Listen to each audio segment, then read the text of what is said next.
북한이 개성공단 안에 기업지원센터 건물을 폭파할 가능성이 있다. 이런 주장이 제기됐습니다. 2020년 남북 연락사무소 폭파 당시에 큰 영향을 받았던 바로 그 건물입니다. 북남 사이의 모든 통신 연락선들을 차단해버린 데 이어 단행된 이번 응징 조치는 절대로 다쳐서는 안 될 우리의 최고 존엄을 건드린 자들과 아무런 가책도 반성기미도 없는 자들로부터 반드시 죗값을 받아내기 위한 우리의 1차적인 첫 단계의 행동입니다. 자, 그러니까 최근 경의선 육로를 폭파한 북한이 이번에는 기업지원센터를 폭파할 가능성이 있다, 이런 얘기입니다. 일단 왜 이런 얘기가 나오는 거예요? 네, 작업 움직임이 좀 보인다, 이렇게 추측이 되고 있는데요. 이 개성공단 지원센터 건물은 15층짜리 건물입니다. 2020년 북한이 개성공단 연락사무소를 폭파했을 때 그 여파로 반쯤 파괴가 됐습니다. 개성공단 내 그래도 최고층의 상징적인 건물로 4년 반 동안 방치가 돼 있었는데요. 최근 북한군이 추가 폭파 작업 움직임을 보인 것으로 파악되고 있습니다. 정부 소식통에 따르면 2020년 당시 폭파 이틀 전 사다리차를 이용해서 물품을 빼내는 모습이 포착된 적이 있는데 최근 비슷한 반출 움직임이 건물의 8층과 13층에서 이뤄져서 폭약 설치 준비 가능성을 염두에 두고 있다고 전했습니다. 다만 연기나 폭파음 같은 징후는 불확실해서요. 자재 운반 가능성도 있다, 이런 가능성을 열어놨습니다. 예. 자, 북한은 최근 남북관계 단절을 선언하고 이런저런 조치를 취하고 있는데요.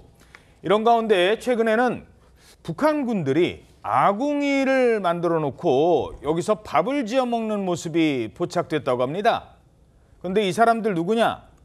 송전탑 철거 중인 북한 군인들이라고요. 예, 합동참모본부에서 북한군이 최근에 경의선 송전탑 그거를 철거하는 모습을 공개한 거예요. 우리 군이 사진을 촬영한 건데 그 촬영한 그 사진을 보면 북한군이 취사 도구도, 그러니까 현대식 취사 도구도 제대로 없어서 야외에 아궁이를 만들어서 거기서 밥을 지어서 식량을 해결하는 그런 모습을 보이고 있습니다. 거의 뭐 조선시대에 있었던 풍경인데, 그래도 날이 요즘에 겨울이라서 추운데 그 속에서 방한복도 제대로 마련이 안 돼가지고 야외에서 모닥불을 피면서 목을 녹여가면서 일을 하는 것으로, 그렇게 굉장히 열악한 작업 환경이 포착이 됐습니다.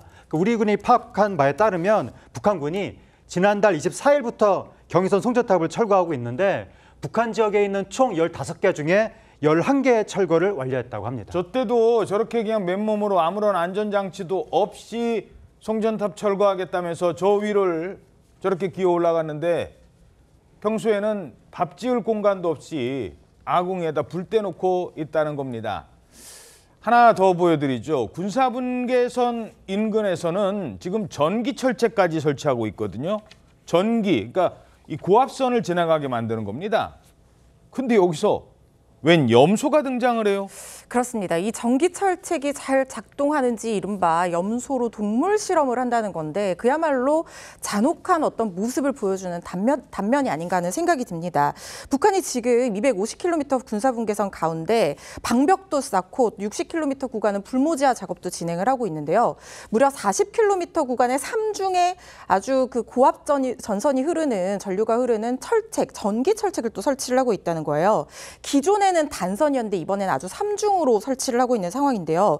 특히 220V, 3300V 그리고 1000V 이렇게 세 종류의 전기를 흘려보내면서 염소를 끌고 와서 이 철책의 전류가 잘 흐르는지 작동하는지 갖다 대보는 그런 모습까지 보이고 있다는 겁니다. 갖다 막 집어 던지더라고요. 그렇습니다. 이게 지금 염소를 봐도 우리가 끔찍한데 이게 지금 왜 이렇게 하고 있냐면 김정은 위원장이 남북교류의 완전 단절, 완전 적대적 국가에 대한 기조를 천명을 했고 그래서 뭐 군인들이나 북한 주민들이 혹시 탈북할까 봐 이런 행동을 하고 있는 건데 만약에 사람이 여기 닿는다고 생각을 해보면 너무나 끔찍한 일이잖아요. 북한 정권의 무자비함을 드러내주는 그런 모습이라는 생각이 듭니다.